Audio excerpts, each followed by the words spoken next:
Baik, bismillah. Di pertemuan kali ini kita ada satu topik yang ada hubungannya dengan hafalan surat Al-Kahfi yang barusan kita mulai.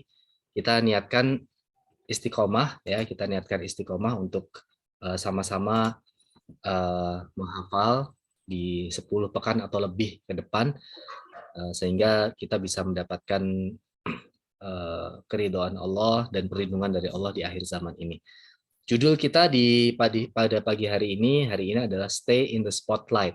Ya, teman-teman, ngomong-ngomong tentang Stay in the Spotlight, saya tiba-tiba teringat dan ini saya masukin di iklan ya tadi pagi, kemarin ya.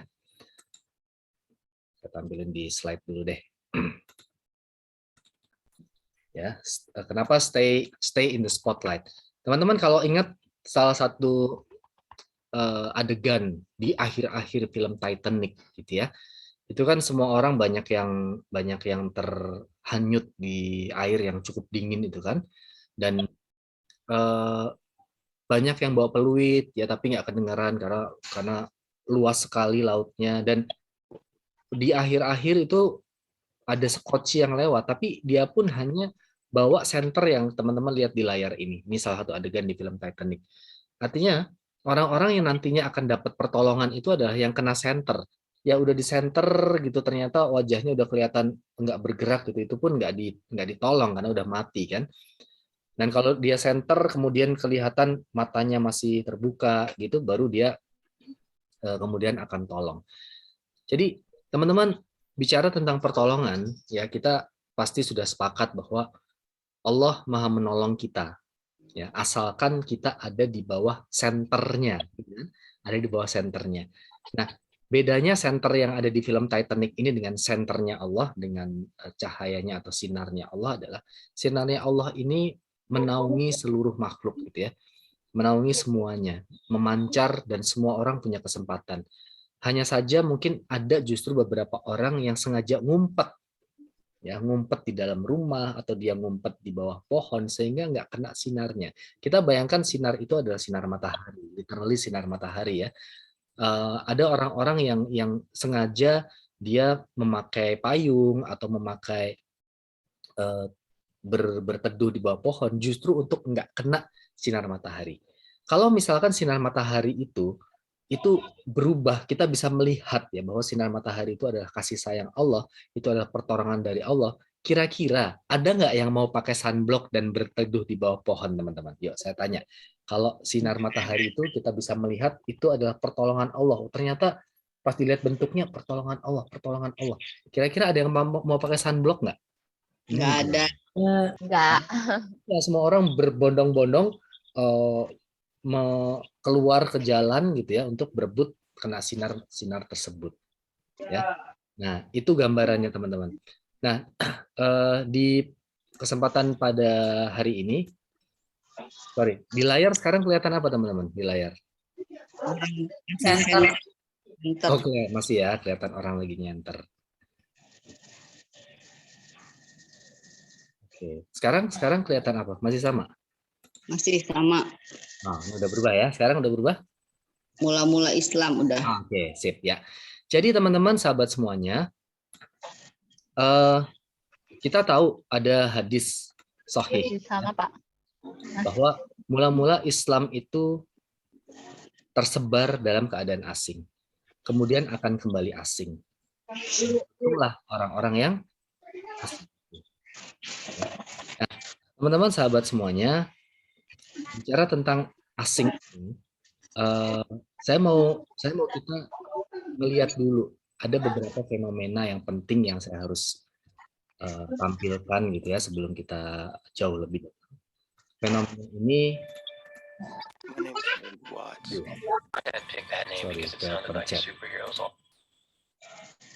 fenomena ini adalah fenomena yang sering sekarang lagi hot ya, yaitu metaverse. Ya, metaverse ini mungkin sekarang kita nggak kebayang, tapi sekarang udah mulai ada kan. Kalau teman-teman pernah nonton film Ready Player One, ya itu sangat menggambarkan metaverse itu apa. Ya, saya akan puterin trailernya Ready Player One ini, dan teman-teman bisa bayangkan ini film tahun kalau nggak salah 3 tahun lalu gitu ya, film 3 tahun lalu. Tapi ya sudah menggambarkan kondisi yang akan hadir sekarang. Ya, ini kita lihat.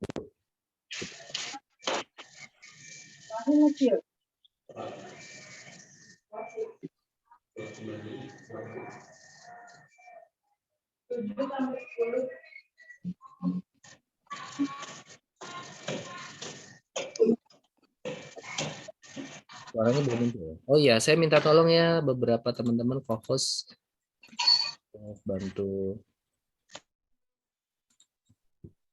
Oh ini ada Rita, thank you. Oh, thank you. Pokoknya nunjuk aja ya. Ada Eci. Ya, ini pasukan-pasukan co-host saya. Terima kasih. Oke, ini suaranya keluar ya. Oh, di mute. Saya ulang. Oke, silahkan nonton.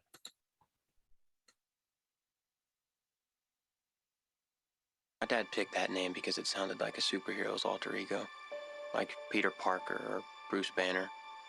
But he died when I was a kid, my mom too. And I ended up here, sitting here in my tiny corner of nowhere. There's nowhere left to go. Nowhere. Except the Oasis.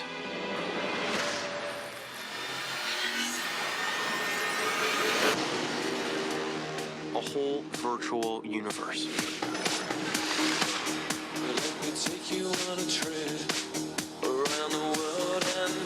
People come to the Oasis for all the things they can do. But they stay because of all the things they can be. Can you feel this? Yeah. It's the only place that feels like I mean anything. The Oasis was the brainchild of James Halliday. Hello. If you're watching this, I'm dead. I created a hidden object, an Easter egg. The first person to find the egg will inherit $500 billion and total control of the Oasis itself. Who is this Parzival, and how the hell is he winning? Find him. This isn't just a game. I'm talking about actual life and death stuff. The Oasis, the world's most important economic resource. It's nothing less than a war for control of the future.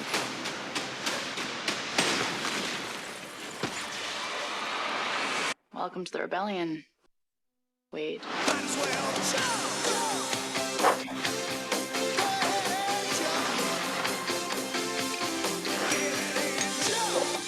Like many of you, I only came here to escape. But I found something much bigger than just myself.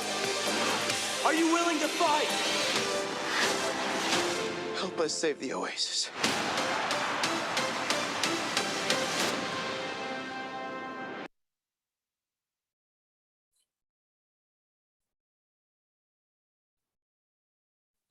Ya, oke. Sepertinya kayak film ya. Tapi sekarang kayak beberapa produsen besar ya, ada Niantic, terus ada Facebook. Facebook punya yang namanya Facebook Horizon. Jadi dia udah sekarang udah memulai membuat tempat-tempat ini ya. Kalau misalkan tadi di Ready Player One dia sebutnya Oasis. Jadi kalau orang dia bosan di kehidupan nyata, bahkan tadi digambarkan dunia nyatanya sendiri udah hancur-hancuran nggak karuan gitu karena nggak diurus. Nah sekarang teman-teman kalau sudah dengar gitu ya, kita nggak sedang membahas tentang boleh nggak boleh, halal atau haramnya, misalkan cryptocurrency atau istilah kayak blockchain atau sekarang NFT. Jadi sekarang barang-barang itu sudah lebih dihargai di dunia nyata. Teman-teman mungkin akan shock gitu ya, melihat bahwa sekarang itu orang lebih baik beli baju di dunia nyata. Gambar-gambar yang teman-teman lihat di layar ini disebutnya avatar. Ya, avatar ini adalah sosok yang mewakili diri kita di Facebook Horizon. Jadi baju yang dia pakai, misalkan orang baju biru yang di sebelah kanan pakai topi itu, topinya bisa punya harga. Dan topi itu ada tag-nya. Semua orang di metaverse, metaverse itu era sih anyway, di Horizon Facebook Horizon ini, dia bisa cek itu topi itu beli di mana, milik siapa, harganya berapa. Jadi semua benda yang dipegang orang-orang di sini ini dijual. Jadi nanti teman-teman akan lihat kayak misalkan dia punya kucing, ya. Dan saya pengen punya kucing seperti itu, tapi di dunia virtual. Ya, mungkin hari ini detik ini teman-teman bilang masa sih kayak begitu. Nah buktinya udah kemarin si Gozali itu fotonya dia aja udah bisa dijual 1,4 miliar. Ya, harganya nggak make sense untuk sebuah foto orang yang kita nggak kenal. Ya, so teman-teman inilah dunia di mana nanti kita tidak punya kontrol lagi atas orang lain, bahkan anak-anak kita sendiri. Kita di dunia nyata ketemu sama mereka, sama anak-anak. Ya, kemudian 1 jam kemudian dia masuk ke Facebook Horizon, ketemu orang yang sudah nggak tahu lagi siapa dia. Dan itu sudah mulai terjadi sekarang di game-game seperti Roblox, ya, atau mungkin apa lagi game-game Animal Crossing gitu ya. Makanya teman-teman itu cikal bakalnya dari dunia virtual. Nanti dia akan ketemu dengan orang yang ada di barat, ya, ada di barat dengan budayanya yang dia akan memberitahu budaya di sana seperti apa. Dan anak-anak kita akan bilang, loh kok nggak sama dengan yang diajarkan ayah saya ya. Nah, itulah dunia yang akan kita hadapi. Makanya surat Al-Kahfi 1-10 ini itu akan melindungi kita. Allah akan melindungi kita dari fitnah-fitnah. Fitnah itu ujian ya maksudnya. Ujian-ujian akhir zaman yang teknologinya super duper luar biasa dahsyat. Yes ini. Ya, mereka bisa ngobrol, mereka bisa bercengkrama, tahu-tahu ngafe di mana gitu ya. Kalau kita lihat di film Ready Player One itu, ya anak tadi cuma hidup di sebuah kamar yang besarnya mungkin 2x3 aja di lingkungan yang udah kumuh gak karuan, ya tapi dia bisa punya dunia yang wow banget di virtual. Nah itu yang kita perlu pahami, apa yang kita hadapi di ke depan ini. Teman-teman, sebelum kita bahas lagi, saya pengen kita melihat satu video lagi, ya judulnya 3 Seconds. 3 Seconds ini satu video yang menggambarkan bagaimana kita, umat manusia ini sudah merusak bumi yang Allah ciptakan, ya hanya dalam waktu 3 detik saja.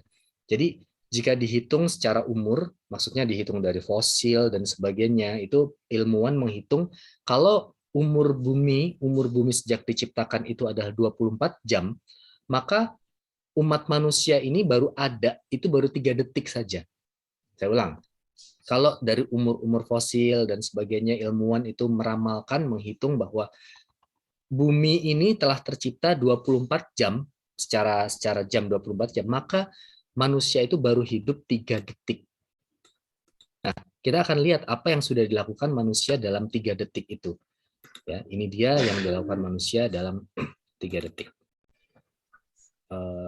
Dia bahasa Inggris, jadi ada captionnya, saya aktifin ya. Bentar. Saya tutup dulu yang lain. Oke, ini dia captionnya, saya nyalakan. Fun fact, planet Earth is 4.5 billion years old. Mankind, about 140,000 years old. Let me put that in perspective. If you condense the Earth's lifespan into 24 hours, that's 1 full day, then we have been here on this planet for, drum roll please, 3 seconds. 3 seconds. And look what we've done. We have modestly named ourselves Homo sapiens, meaning wise man. But is man really so wise? Smart, yes, and it's good to be smart, but not too smart for your own good. Yes, we have split the atom. Yes, we build clever machines that navigate the universe in search of new homes, but at the same time, those atoms we split created nuclear warfare. In our quest to explore the galaxy, rejects and neglects the home that we have here now, so no, that cannot be wisdom. Wisdom is different. While intelligence speaks, wisdom listens, and we willingly covered our ears to Mother Nature's screams and closed our eyes to all of her help-wanted signs.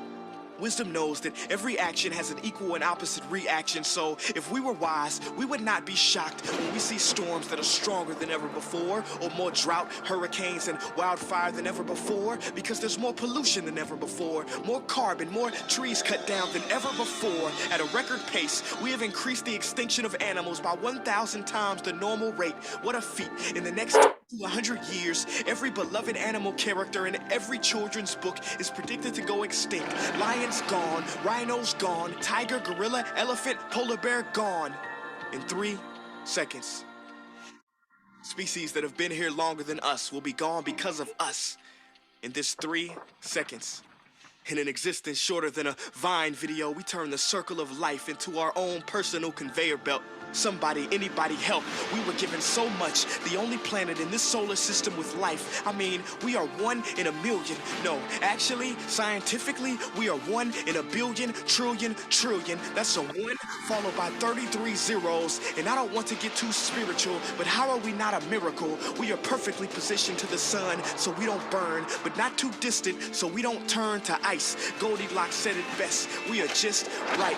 This paradise where we are given medicine from trees, not coincidentally, but because like the song says, we are family. Literally, everything, every species is connected genetically from the sunflower to the sunfish. And this is what we must recognize before it's too late, because the real crisis is not global warming, environmental destruction, or animal agriculture. It is us. These problems are symptoms of us, byproducts of us. Our inner reflection, loss of connection has created this misdirection. We have forgotten that everything contributes to the perfection of Mother Nature. Corporations keep us unaware and disconnected, but they have underestimated our strength. Contrary to popular belief, millions are waking up out of their sleep, seeing our home being taken right up under our feet. We cannot allow our history to be written by the wicked, greedy, and loony. It is our duty to protect Mother Nature from those who refuse to see her beauty. Call me crazy, but I believe we should have the right to eat food that's safe with ingredients we can pronounce. Drink water that is clean, marvel at trees, breathe air free of toxins. These are natural rights, not things that can be bargained for in Congress. See, they want you to feel powerless, but it has been said that something as small as the flutter of a butterfly's wing can cause a typhoon halfway around the world. But when enough people come together, we too will make waves and watch the world into a new era filled with love and connection, freedom for all without oppression. But it is up to you, yes, you watching this behind this screen, to make the effort, because time is of the essence, and only together can we make it to the 4th second.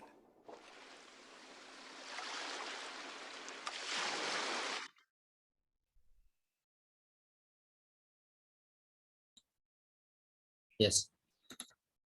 Jadi dia nantang kita. Bisa nggak kita kira-kira masuk ke detik yang keempatnya kita? Ya, kita baru 3 detik di sini, udah kerusakan sedemikian banyak yang kita bikin, dan tadi terkoneksi juga dengan era metaverse itu. Ketika bumi ini sudah rusak, ya maka wajar banget orang lari ke dunia virtual di mana semuanya kelihatan indah di sana. Semuanya kelihatan bagus, semuanya bisa diatur, semuanya bisa dibeli, ya. Dan itu era itu akan datang nggak lama, nggak tahu kita masih ada apa enggak. Tapi yang jelas kita perlu persiapkan diri menuju ke sana. Nah, teman-teman, apa yang mau kita bahas sekarang ini adalah bagaimana kita memposisikan diri, positioning. Bagaimana kita tetap stay in the spotlight. Jangan sampai kita keluar dari spotlight-nya Allah. Ya, karena begitu kita keluar dari spotlight-nya Allah, maka kita tersesat. Simpelnya kan kayak gitu. Maka nggak berlebihan tadi hadis Rasulullah SAW yang bilang Islam datang dalam keadaan asing dan nanti akan kembali asing. Di akhir zaman ini akan kembali asing. Nah, teman-teman, ketika kita merasa bahwa diri kita adalah asing, maka kata Rasulullah SAW, beruntunglah orang-orang yang merasa asing. Kita bayangkan di era yang serba virtual nantinya, serba modern semuanya, maka bisa jadi apa yang menjadi yang kita sebut sebagai akhlak, apa yang kita sebut sebagai ritual-ritual ibadah akan terlihat sebagai sesuatu yang asing, dan itu udah mulai kelihatan sekarang. Jadi kalau mungkin beberapa puluh tahun yang lalu kita masih belum melihat relevansi hadis itu, sekarang makin kelihatan.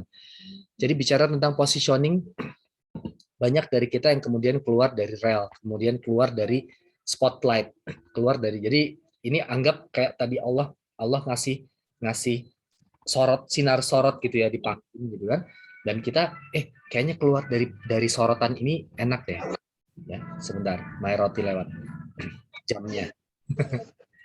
Jam my roti lewat, dan setelah ini para bot lewat ya. Pesan yang rasa coklat bagus. Ya oke, pesan ya. Aduh, itu iklannya QBS ya, itulah. jam-jam segini ya. Jadi dia disiplin sebenarnya lewat di sini jam segini. Disiplin loh. Bentar lagi tahu bulat. Tahu bulat ya. Kurang disiplin dia tahu bulat. Nah teman-teman, kita udah akrab dengan ayat ini ya, Az-Zariyat 56. Wa ma khalaqtul jinna wal insa illa liya'budun. Dan aku tidak menciptakan jin dan manusia melainkan agar mereka beribadah kepadaku. Nah, sahabat semuanya, kalau kita cermati ayat itu, ini unik ya, karena Allah tidak mengatakan aku menciptakan jin dan manusia untuk beribadah kepadaku, tapi Allah Subhanahu wa taala menambahkan wa ma khalaqtul jinna wal insa, dan tidaklah aku menciptakan manusia, jin dan manusia melainkan agar mereka beribadah. Jadi ini sebuah penegasan bahwa tidak ada kerjaan yang lain. Kalau kita bilang aku perintahkan kamu untuk beli bakso, ya, maka setelah beli bakso dia bisa aja jalan-jalan, dia bisa aja nongkrong sama teman. Tapi kalau saya bilang gini, aku tidak suruh kau kecuali untuk beli bakso saja, maka kerjaan dia cuma beli bakso, nggak ada yang lain. Nah, kalau di terjemahan Quran, maka teman-teman akan lihat kata-kata liya'budun. Ya, liya'budun itu sendiri kan tersusun atau asal katanya adalah abdi. Ya, jadi beribadah itu adalah kerjaannya abdi. Abdi itu hamba gitu ya. Hamba kalau mungkin juga asal usul kata budak gitu ya, itu juga. Jadi budak itu kan seseorang yang dia tidak punya pilihan lain kecuali mengikuti apa yang dimaui oleh tuannya. Ya, dan itulah posisi kita, positioning kita di hadapan Allah. Kita ini dimiliki oleh majikan kita dalam tanda kutip. Liak budu itu kita diciptakan jadi budak. Hanya untuk taat saja sama Allah. Maka nggak ada yang kita bisa elak dari ketentuan Allah. Allah berkuasa atas kita. Nah, teman-teman, kita pasti sepakat bahwa kita itu diberikan kebebasan untuk memilih. Memilih sendiri itu dibahasakan dengan kata ikhtiar. Jadi ikhtiar itu sebenarnya adalah pilihan, option. Ya, maka kita memilih untuk bekerja atau memilih untuk di rumah saja, dua-duanya ikhtiar. Ya, jadi ikhtiar itu tidak melulu tentang ayo kita berikhtiar. Itu artinya kita memilih untuk bekerja. Kalau kita sering sebut itu dalam keseharian kita ya. Tapi di antara pilihan-pilihan yang kita buat itu, teman-teman semuanya, Allah menuntut pilihan-pilihan kita itu adalah dalam rangka kita taat. Jadi Allah memberikan pilihan banyak hal, dan itu kasih sayang Allah ya. Bayangkan kalau misalkan ibadah dalam konteks ini adalah hanya sholat, maka seperti apa kira-kira kehidupan kita? Ya, kita sholat aja setiap hari. Maka di sini ada ranah ikhtiar, ada ranah pilihan buat kita. Nah, kita diminta untuk berpikir apakah pilihan-pilihan kita ini pilihan-pilihan yang ada tuntunannya ya, atau kalaupun yang nggak ada tuntunannya, muamalah itu kebanyakan kan tidak ada tuntunannya. Maka kaidahnya adalah ada larangannya apa tidak. Gitu. Kalau ibadah ada tuntunannya atau tidak, kalau muamalah ada larangannya atau tidak. Nah, teman-teman semuanya, kalau kita buka di surat Saba, ya ini karena sempat biasanya nggak sempat copas ya. Di sini dikatakan, ada yang berkenan bacakan baca Arabnya, alhamdulillah. Kalau artinya juga nggak apa-apa. Silakan teman-teman. Mau dimulai dari siapa? Ini nanti ada beberapa kutipan ayat yang saya tampilkan. Silakan teman-teman. Boleh saya Pak? Silakan. Ada duanya, Bu Elsa dulu. Setelah itu tadi siapa ya? Saya nggak lihat di layar. Aku, Titin. Oh, sorry Bu. Titin aja Bu Titin aja. Wes. Ya udah Bu Titin dulu kata Bu Elsa. Bismillahirrahmanirrahim. Qul inna rabbi yabsutur rizqa liman yasha'u min ibadihi wa yaqdiru lah. Wa ma anfaqtum min syai'in fahuwa yukhlifuh wa huwa khairur raziqin. Artinya katakanlah Sungguh Tuhanku melapangkan rizki dan membatasinya bagi siapa yang Dia kehendaki di antara hamba-hambanya. Dan apa saja yang kamu infakkan, Allah akan menggantikannya dan Dialah pemberi rizki yang terbaik. Shadaqallahul azim. Ya, terima kasih Bu. Teman-teman, kalau kita lihat di sini ada satu kata yang kita akan highlight ya, min ibadihi. Min ibadihi. Berarti ini udah khusus ngomong tentang di antara hamba-hambanya. Jadi siapa yang diberikan rizki itu di antara hamba-hambanya. Artinya gini teman-teman, kalau hamba tadi kita asumsikan kalau dibilang di antara hamba-hambanya, berarti yang udah hamba aja ada yang tidak diberikan. Jadi hambanya sendiri ada definisi hamba yang ibaratnya ini biar mudah ya. Budak sendiri ada budak yang dalam tanda kutip diberikan sesuatu sama tuannya, tapi ada yang tidak. Tapi di luar itu ada orang-orang yang tidak terdefinisi sebagai hamba. Ya. Nah, Allah Subhanahu wa taala melapangkan rizki dan yakdiru. Sebentar. Ibadi wayak dirullah. Jadi di sini ada kata yakdiru itu mungkin lebih cocok dikadarkan. Dikadarkan tuh diukur. Jadi beberapa terjemahan itu membatasi. Tapi kalau kita bilang membatasi kesannya kayak sesuatu yang kurang gitu ya. Tapi yang lebih tepat adalah yakdiru dari kata qadar, jadi diukur. Jadi Allah melapangkan rezeki buat sebagian hamba-hambanya yang Allah kehendaki dan mengukur, sudah memberikan sesuai dengan kadarnya orang itu. Jadi dalam konteks ini jangan sampai kita muncul persepsi bahwa oh kita dibatasi dalam konteks yang tidak kita inginkan, enggak. Tapi Allah sudah mengukur ini loh yang pas buat kamu tuh segini. Jadi ketika kita apapun kondisi yang kita alami sekarang, saldo kurang dan sebagainya, percayalah bahwa itu sudah ukurannya dari Allah. Ketika kita merasa bahwa kita sudah melakukan sesuatu yang baik tapi hasilnya segini, kita perlu yakini bahwa itulah ukuran dari Allah. Itu qadarnya, itu kadar dari Allah. Nah, teman-teman, dari ayat ini kita dapat satu clue bahwa yang mendapatkan kelapangan yang mendapatkan kelapangan itu adalah orang-orang yang terdefinisi sebagai hamba. Ya, saya buka satu lagi untuk melengkapi. Ini ada di surat Asy-Syu'ara. Nah, ini. Bu Elsa, silakan. Ayat 19. Kalau ada yang lain? Boleh, Rita. Silakan, Rita. Oh, Bu Elsa itu mic-nya nggak nyala, Pak. Udah baca itu. Saya spotlight ya, teman-teman. Jadi saya nggak bisa lihat teman-teman karena di layar saya cuman slide presentasi semua isinya gitu. Jadi punten saya nggak bisa ngelihat kamera yang lain. Ya, a'udzubillahi minasyaitonirrajim. Bismillahirrahmanirrahim. Allahu latifum bi ibadihi yarzuqu may yasha'u wa huwa qawiyyul aziz. Artinya, Bismillahirrahmanirrahim, Allah maha lembut terhadap hamba-hambanya. Dia memberi rezeki kepada siapa yang dia kehendaki dan dia maha kuat, maha perkasa. Shadaqallahul azim. Oke, latif. Jadi di luar sifat Allah Rahman Rahim untuk Allah Rahman buat semuanya. Semua diberikan rezeki ya. Dia kelakuannya kayak apa Allah berikan rezekinya. Artinya dalam hal tetap diberi nafas dan sebagainya. Tapi kayak gini teman-teman. Kalau kita punya anak-anak, semua dikasih makan, ya kan? Tapi ada dari anak ini yang kita lembut sama dia. Ya, tutur katanya lebih lembut ya. Minta apa-apa dikasih gitu. Sementara sama anak yang lain enggak. Tapi basically semuanya dikasih makan, ya kan?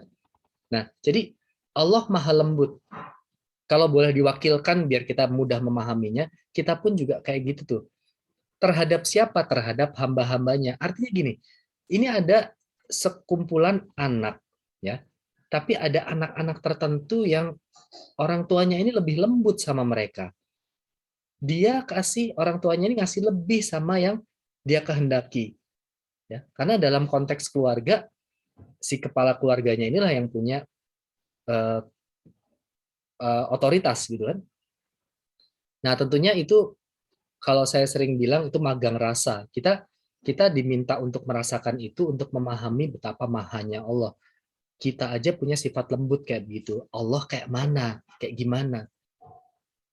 Jadi dari sekumpulan manusia ini, teman-teman, Allah lembut terhadap hamba-hambanya. Artinya ini sekumpulan dari banyak orang.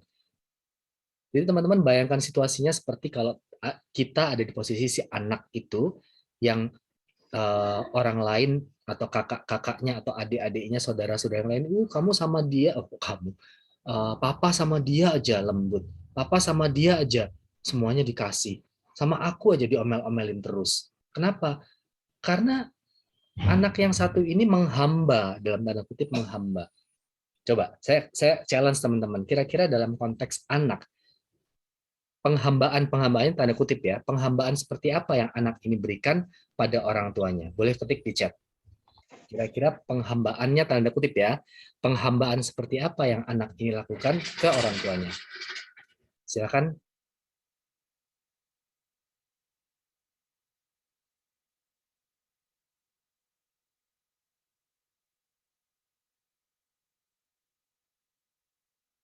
Volumenya Pak, speakernya.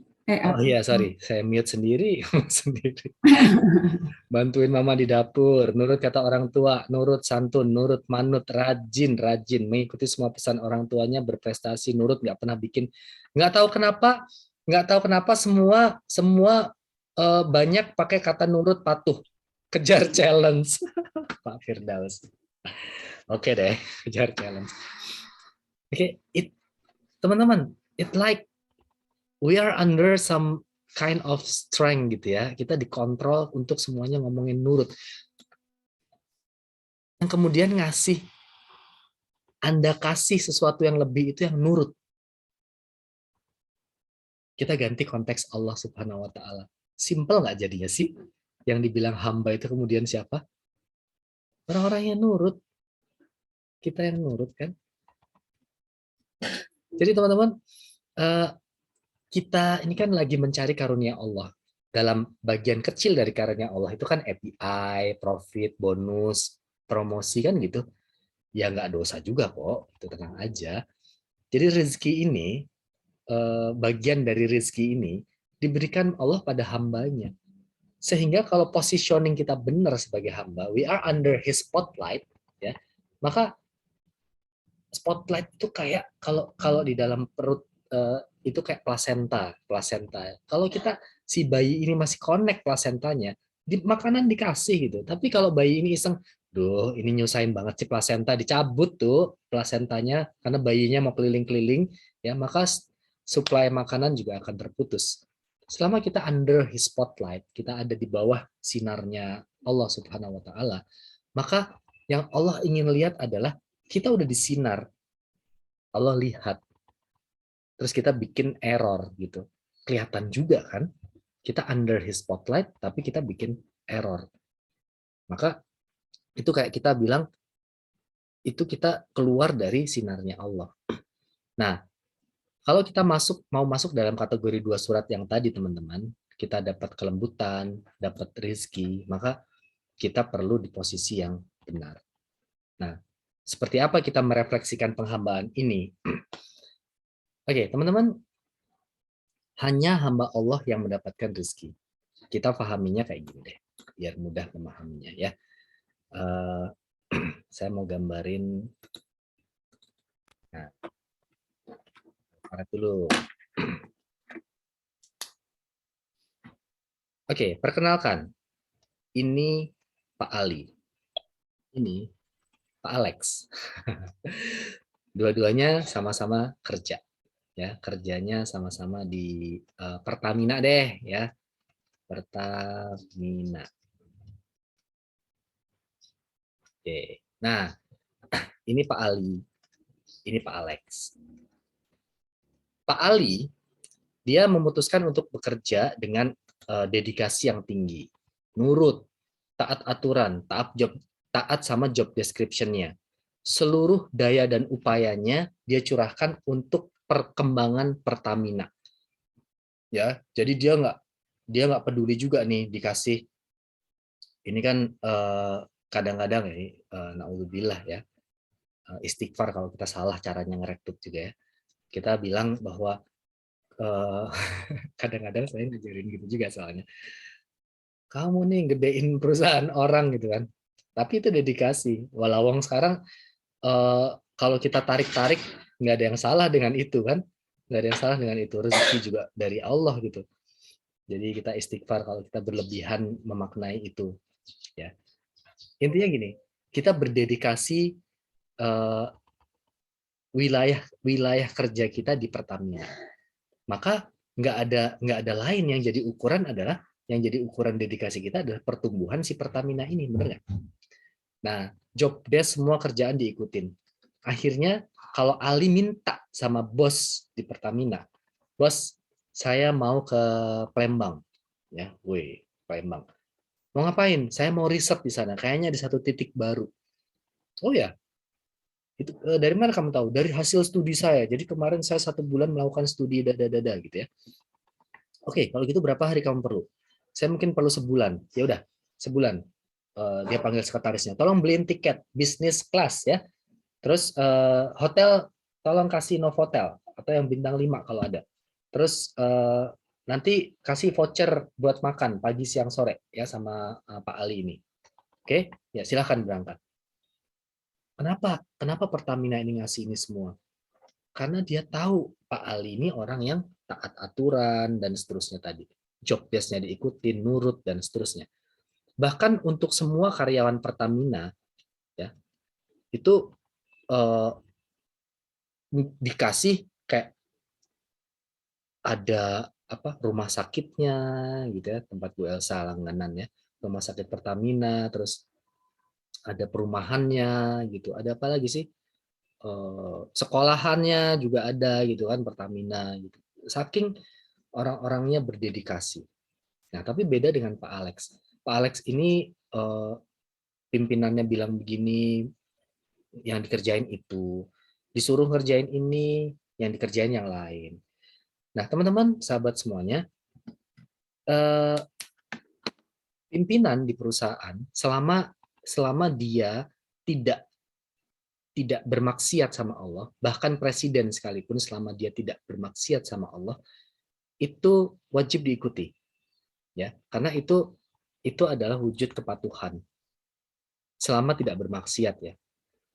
Maka kepatuhan dia sama pimpinannya itulah yang akan menggambarkan bagaimana penghambaannya. Maka kan perlu ada wujudnya ya. Jadi ketika kita nurut sama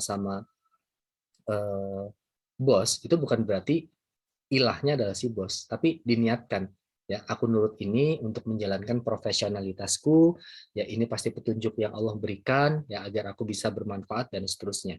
Nah, Pak Alex tidak melakukannya. Pak Alex ngeyel, disuruh ini nggak mau, disuruh ini grundel ya.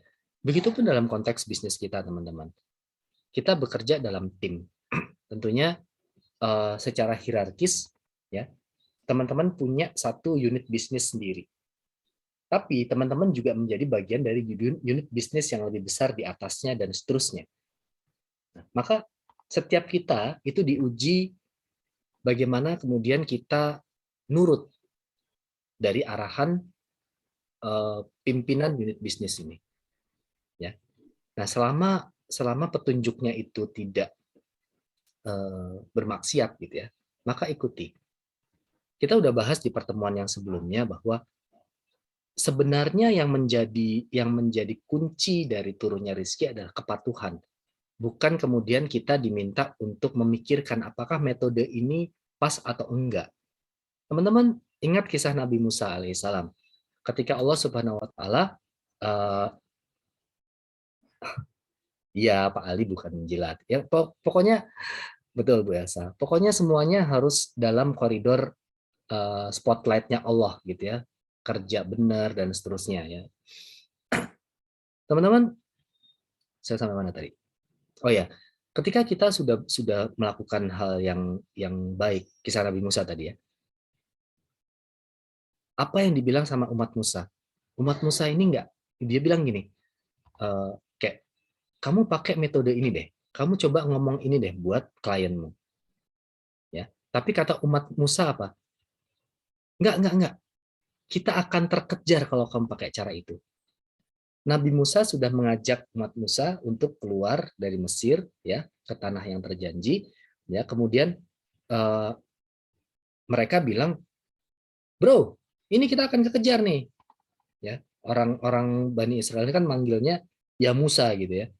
Jadi ya Musa itu kalau kayak bahasa anak sekarang, woi Musa gitu loh, kayak gitu, sekurang ajar itu gitu loh. Woi Musa, kejar nih bos gitu ya. Kata Nabi Musa alaihissalam apa?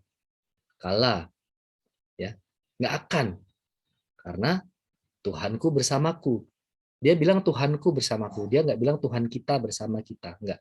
Karena dalam saat itu Nabi Musa alaihissalam tahu bahwa ini umat ini masih suka ngeyel gitu loh.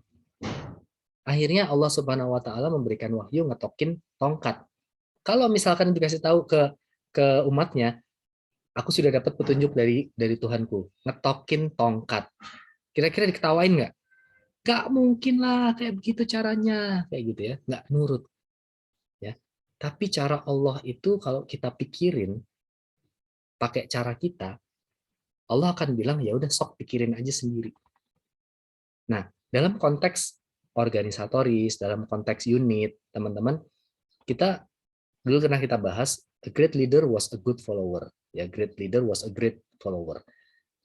Jadi kita yang diminta dalam segala situasi, kita sebagai anak, kita sebagai anggota unit, ya adalah kita ikut apa yang dikatakan oleh siapa yang membimbing kita. Ya. Nah, kenurutan itu kemudian yang akan mengundang petunjuk. Ya. Bukan tentang apa yang diikuti. Misalkan gini, kamu presentasinya pakai cara ini ya, bukan presentasinya, tapi kita ngikutnya itu. Ya, saya udah pernah buktikan. Bu Titin ajarin saya pakai Pak Ali, ya kan? Ya saya ikutin pakai Pak Ali kan. Saya pernah cerita ini. Di alinea pertama saya berhenti, lupa skripnya gitu. Pada umumnya orang bekerja untuk mendapatkan penghasilan ya. Saya cerita ke nasabah pertama saya, lupa skripnya di alinea pertama. Closing juga kok. Closing juga 500.000 nasabah pertama saya gitu. Padahal nggak selesai itu presentasi. Gitu kan? So nah ini cuman kita nggak boleh GR juga gitu ya. Jadi kita juga nggak dalam posisi bilang ini karena saya nurut ya. Nggak boleh juga teman-teman. Karena saya nurut maka closing. Nah, jauh-jauh juga. Semuanya karena pemberian Allah. Udah hadza min fadli robbi. Teman-teman kita nurut juga kalau Allah takdirkan nggak closing ya nggak closing gitu. Dan itu baik. Itu juga baik. Nggak closingan kita itu baik. Sangka baik aja pokoknya sama Allah. Sangka baik aja. Nah, teman-teman, sahabat semuanya, posisi kita ini sama. Kita semua sama, teman-teman. Kita semuanya hamba di hadapan Allah. Alam semesta ini semuanya milik Allah. Kita Abdullah, abdinya Allah. Ya kita nurut aja sesuai job desk. Beribadah.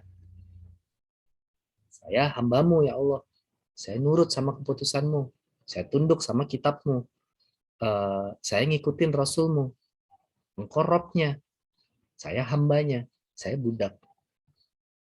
Maka teman-teman semuanya, ketika kita menyadari bahwa ayat-ayat ini saling terkait, bahwa ya kita ini budak. Mungkin akal kita akan bilang, kok gini-gini amat sih Tuhan menciptakan kita? Kayaknya Tuhan tidak menciptakan kita untuk jadi kayak gini. Nah, di sisi lain teman-teman, kalau kita adalah tuan, kan suka-suka sama budaknya. Kalau memang Allah skenariokan ini seperti ini, terus kita mau apa? Kita cuma bisa ngikutin permainan. Dan kalau kita urut-urutin semua dari bagaimana Nabi Adam diturunkan, bahwa dari awal itu memang kita akan ditempatkan di bumi, ya. Nabi Adam tergoda untuk makan mendekati pohon yang terlarang itu juga sudah diskenariokan bahwa memang Nabi Adam itu harus tahu bahwa nantinya di bumi tempat dia tinggal itu akan digoda seperti itu. Jadi bukan kemudian Nabi Adam itu diusir dalam, ya coba lu dulu nggak makan buah itu, kita di surga. Enggak, kita dari awal tuh emang sudah didesain untuk hidup di sini. Jadi hal-hal kayak gini yang mungkin kita banyak mispersepsi. Kalau kita urut-urutin, kita jadi paham bahwa posisi kita adalah kita ngikutin maunya Allah. Maka itulah alasan kenapa Allah memberikan fasilitas kan, karena kita menghamba. Kita jadi budak di kerajaan kan dikasih fasilitas juga. Budak juga ada budak yang levelnya tinggi gitu kan, tapi ada juga yang enggak. Nah, cuman kalau dalam konteks manusia, teman-teman mungkin menganggap budak ini kayak konotasinya nggak baik gitu ya. Tapi dalam konteks Tuhan dan hambanya, hello, Tuhan guys. Allah Rabbul Alamin gitu. Yang maha besar, maha berkuasa. Ya suka-suka Allah. Maka gini, itulah kenapa dalam menjalani kehidupan bisa jadi kita sering memposisikan diri bukan sebagai hamba. Lu kok bisa? Ya, saya sholat kok. Mungkin bukan tentang ritualnya, tapi tentang bagaimana cara hidup kita nggak sesuai dengan Quran. Quran bilang maafkan orang lain, ya betul bahwa ini lihat bagaimana Quran bicara bahwa ketika kita disakiti kita boleh membalas dengan balasan yang serupa.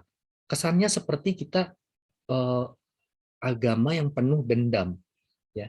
Tapi teman-teman lihat dong belakangnya. Tapi memaafkan itu jauh lebih baik jika kau mengetahuinya. Itu yang sering dipotong kan? Ya. So teman-teman, ada sisi manusiawi ketika gimana sih kalau kita misalkan disakiti dan kita boleh, tapi memaafkan kita boleh membalas. Tapi memaafkan jauh lebih baik kalau kita mengetahui. Maka andai kita mengetahuinya dan kita sekarang sedang cari tahu bahwa memaafkan itu adalah salah satu cara untuk kita ada di bawah spotlight-nya Allah. Dan itu yang kemudian mengundang rezeki. Andai orang mengetahuinya, maka orang akan memaafkan segala sesuatunya. Yang kedua, misalkan berbuat baik pada orang tua.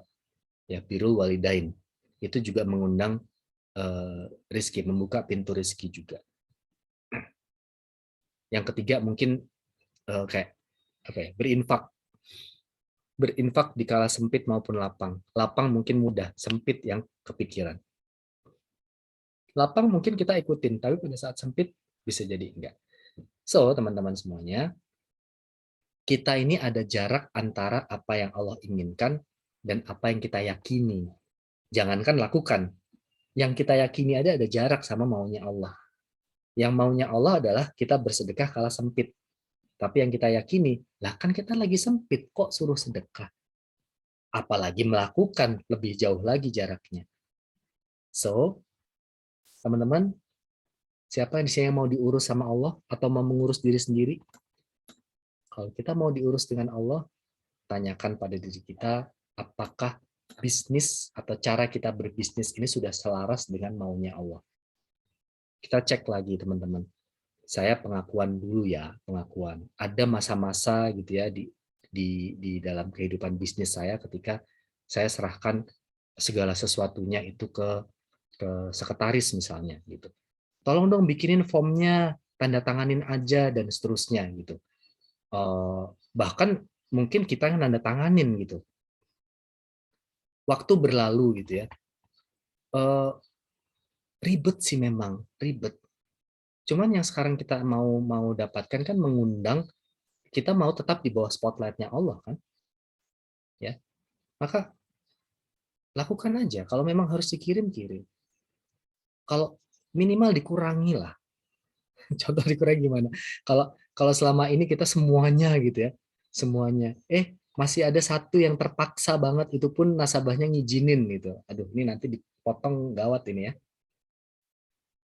Cobalah teman-teman, ya kita bertumbuh lebih baik lagi. Yang kita bisa lakukan, kirim aja tanda tangan. Dan sekarang kalau teman-teman tahu, ya banyak banget fasilitas-fasilitas yang kayak misalkan switching kemarin. Saya nggak ada kemarin, kebanyakan semuanya pakai form, ya, beberapa pakai Pro Access sendiri. Ya. Formnya form digital yang dikirim sendiri ke customer service. Iya, saya tulisin, saya bikinin tuh formnya, saya tulisin pakai PDF writer kan bisa tuh, ya, nama, switchingin dari mana ke mana. Tapi saya kirim email ke dia, ya, Bapak silahkan tanda tangani sendiri, nanti kirim ke customer service, nulisnya kayak begini. Ya, saya lakukan, dia kirim sendiri, dan beberapa hari kemudian saya dapat email. Switching, request switching dan redirection oleh Pak ini. Oh, berarti Bapak ini udah email sendiri. Bagus, gitu ya. So, teman-teman, hal-hal simple, ya, hal-hal yang sederhana, yang kita pikir biasa, ternyata nggak biasa. Ya. So, kita sekarang di bisnis ini udah bagus. Kita bisa jadikan the whole person concept, ya. Ada 7 aspek, ingat teman-teman. Self-development, career development, ada income stability, financial, ya. Terus belum lagi tentang health, ya, helping others, ya, dan spirituality itu membungkus semuanya. Ya. Apakah ini semua searah? Of course, ini semua searah dengan maunya Allah. Tinggal cara kita melakukannya. Basically, Allah mau kita umatnya tumbuh, maju, berkembang, besar, agar kita bisa membantu sesama. Tinggal kita evaluasi apakah kita sudah benar-benar searah, ya, atau serius meniti sebagai hamba Allah. Kita dikirim pakai JNE, ya, walaupun keluar duit, ya, tapi itu lebih benar gitu. Makanya, kenapa tadi? Sorry, agak kecil suaranya, butupin ya. Bukan. Siapa nih? Hikmah. Iya, Bu Hikmah. Oh, Ibu Hikmah, Masya Allah. Iya. Saya tampilannya spotlight sih, jadi narsis ya, saya spotlight diri saya sendiri. Kenapa? Biar kalau di rekaman yang muncul muka saya. Maaf, Pak. Ya maaf. Jadi saya kalau ada yang bocor, saya cuma dengar suara-suara aja gitu. Suara siapa gitu. Jadi nggak kelihatan siapa yang ngomong. Punten. Ya gitu teman-teman. Jadi teman-teman coba pahami, Prudential pun sebenarnya banyak memberikan kemudahan ya lewat inisiatif digitalnya, dimanfaatkan ya. Jangan sampai karena kita nggak tahu, oh switching bisa kayak gitu ya, malah kita tanda tanganin banyak form kan, ya repot juga teman-teman.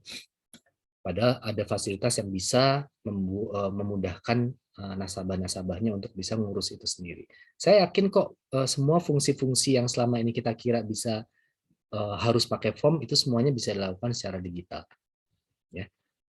So in conclusion teman-teman, untuk dapat akses untuk dekat sama Allah, kita mesti punya paling nggak 3 hal. 3 hal. Yang pertama, kalau boleh dibikin pie chart gitu ya. Mercy ya. Yang pertama tadi adalah taat. Ya. Taat. Dan semua tadi teman-teman udah nulis ya, anak yang disayang itu adalah anak yang nurut. Yang kedua adalah ridho. Kita udah taat, ya. Kemudian Allah kadarkan rezeki kita ridho. Ya udah terima, kadarnya segitu. Dan yang ketiga, kita berserah. Islam itu sendiri berserah, surrender, ya surrender. Namanya apa ya? Istislam. Islam ya. Pasrah lah. Ya, jadi 3 ini. Teman-teman, sahabat semuanya, sebentar, saya tadi kayak nyiapin 1 slide buat menjelaskan ini deh.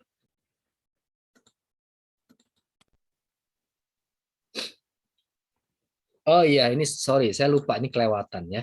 Ini buat menegaskan aja ya. Kalau teman-teman lihat di sini, apabila hambaku, sekali lagi dibilang di sini, apabila hamba-hambaku bertanya kepadamu tentang aku, ya, Wa'id salaka, salaka dari kata soal, mempersoalkan, menanyakan. Ya, ibadi, ibadi itu hambaku. Jadi kalau ada ya di sini itu berarti ku, akhi gitu, akhi, ya berarti saudaraku. Anni tentang aku, fa ini korib, bahwa sesungguhnya korib itu dekat. Jadi kalau hamba-hambaku, yang nanya siapa? Hamba-hambaku. Nanti kalau ada, jadi kalau ngomongin anak tadi ya, nanti kalau anak yang nomor 2 itu, atau anak ke-10 deh, anak yang nomor 9 itu nanya sama tentang aku, bilang sama dia aku dekat. Jadi Allah nggak bilang, kalau nanti anak-anakku nanya tentang aku, bilang aku dekat. Allah memilih di antara anak-anak ini. Ya. Dan dia akan kabulkan permohonan orang yang berdoa apabila berdoa kepadaku. Hendaklah mereka perintahku dan beriman kepadaku agar memperoleh kebenaran. Jadi sekali lagi ini kuncinya.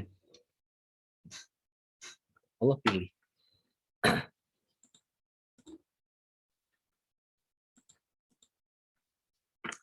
Oke, teman-teman semuanya, ini slide terakhir saya. Jadi teman-teman, taat, apa tadi yang kedua? Taat, ridho, Pasrah. pasrah. Di layar surat apa? Ada tulisannya. Fajar. Al-Fajr ya. Ya, taat dulu. Kita cek ketaatan kita ya. Taat sholat udah jelas, itu udah insya Allah lulus semuanya. Makan yang halal, jauhin zina. Ya, zina ini sekarang udah modern ya. Zinanya zina sosmed ya.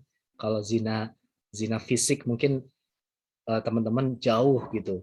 Tapi zina sosmed, wallahu a'lam ini tahu-tahu lewat gitu kan. Maksiat-maksiat yang lain. Mungkin kita nggak zina, tapi ada bisnis kita yang memfasilitasi itu, naudzubillah. Anggaran diutak-atik, kayak tadi masukin tanda tangan, ya cek taatnya dulu pertama. Tapi gimana kalau ada orang yang tidak taat tapi rezekinya banyak? Masih ingat surat apa? Mereka yang melupakan perintah Allah. 44. Ayat 44. Yes. Dan mereka yang melupakan perintah Allah, Allah akan berikan kegembiraan sedemikian rupa, dibukakan pintu kesenangan, bukan rezeki ya, tapi pintu kesenangan, dan kemudian Allah akan siksa mereka dengan tiba-tiba sehingga mereka terdiam. Ya, jadi jangan salah, kalau kesenangan itu bukan indikator Allah sedang ridho sama kita, Allah suka sama kita, nggak ada hubungannya. Ya, nggak ada hubungannya kesenangan dengan kasih sayang Allah. Nah, kemudian apa yang kemudian Allah tunjukkan di surat Al-Fajr, ya ayuhan nafsul mutmainnah. Ini tuh kalau saya baca ini tuh kayak bagian ini tuh merinding gitu ya, nafsul mutmainnah, wahai jiwa yang tenang gitu. Kembalilah pada Tuhanmu, ya. Irji'i ila rabbiki radiyatan mardiyah. Kembalilah kepada Tuhanmu dengan hati yang ridho, dan Allah juga ridho. Masya Allah. Maka fadkhuli fi ibadi, masuklah dalam golongan hamba-hambaku. Sekali lagi untuk kesekian kalinya Allah bilang masuklah ke dalam golongan hamba-hambaku, berarti ada yang tidak masuk ke golongan hamba-hambanya. Terakhir, wadkhuli jannati, dan masuklah ke dalam surgaku.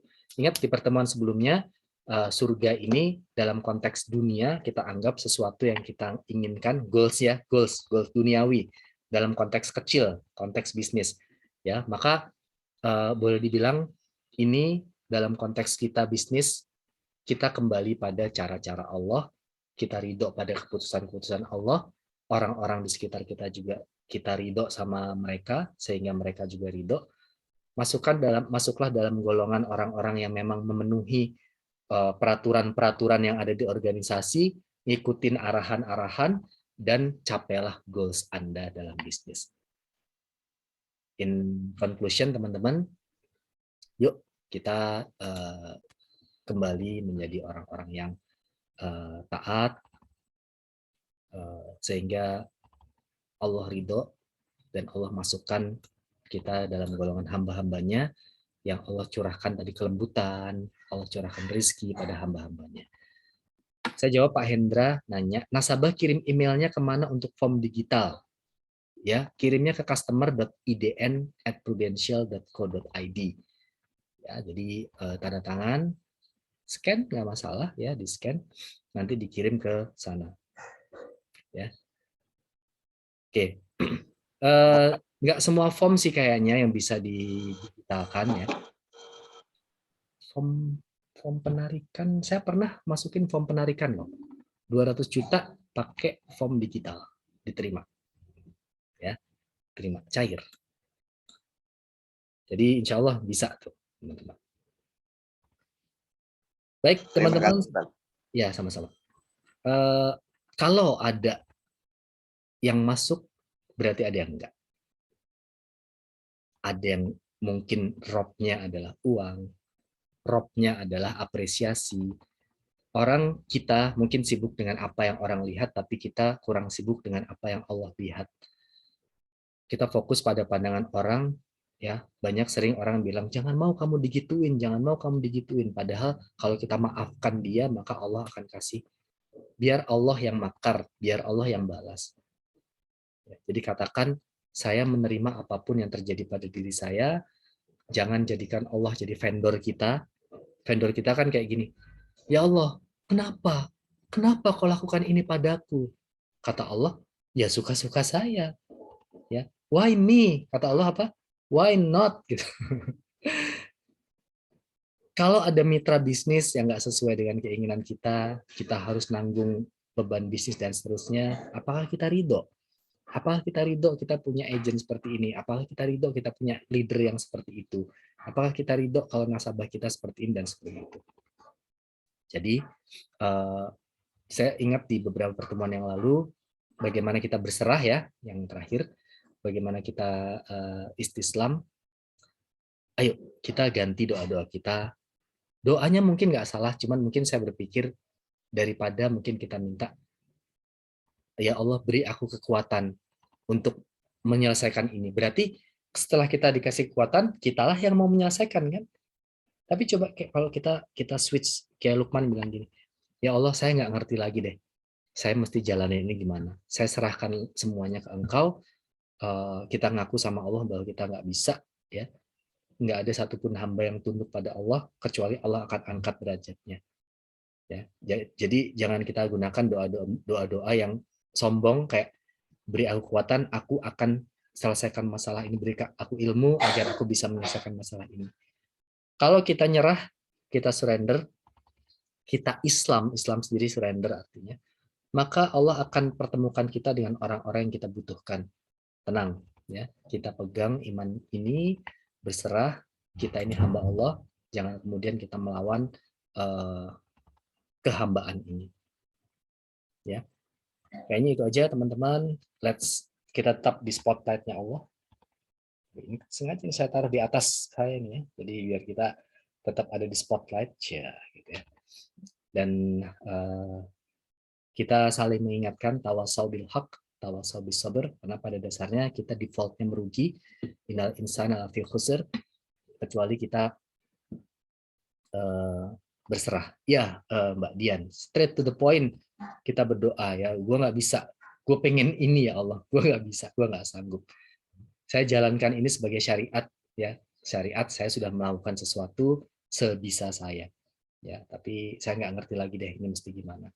Tapi sisi lain teman-teman, jangan jadikan juga doanya sebagai jalan ngeles ketika kita rebahan terus kita bilang sambil rebahan gitu ya Allah, gue nggak tahu deh gimana caranya dapetin API ini sambil main game gitu, kan nggak cocok gitu kan, nggak cocok.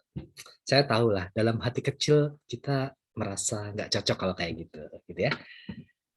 Baik teman-teman, Duta Kotak Berkah dan Jumaber silakan. Di sini ada Bu Nana, Bu Anda Triana dan Teh Ocha. Silakan iklannya sebelum kita tutup. Ada Bu Nana nggak Bu Anda? Bu Anda Triana kayaknya ada. mau menyampaikan? Ada Pak Gus. Iklannya. Iklan. Ya, Assalamualaikum warahmatullahi wabarakatuh. Salam. Teman-teman, kita di divisi sosial BFF ini kita punya selain kotak berkah juga ada Jumat berkah ya. Itu kita membagikan nasi bungkus, yang satu bungkusnya harganya 15.000. Jadi beda dengan kotak berkah kan 12.500 ya. Kalau kali ini kita Jumat lebih Jumat spesial dong ya, Jumat spesial, kan spesial. maksudnya lauknya lebih enak lah insya Allah. Jadi 15.000 per bungkus, silakan nanti hubungi saya. Ya, nanti mungkin buat Jumat depan Bu Nana siapin apa di chat ya, atau slide-nya nanti kasih ke saya biar saya tampilin. Jadi terima kasih. Kalau untuk kotak berkah itu bergerak di hari Senin sampai Kamis, kita sebarkan untuk jamaah sholat zuhur di masjid-masjid. Kalau hari Jumat ya, ini khusus kita berikan buat, saya nggak tahu distribusinya, punten Bu Nana, distribusinya? Kita distribusinya ke mana-mana Pak. Mana-mana. Ya, ke Makassar juga pernah. Tergantung titiknya di mana ya? Iya betul. Gantian.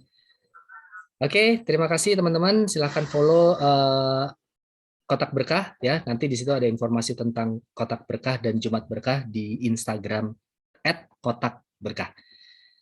Saya tutup ini dulu ya. Stop.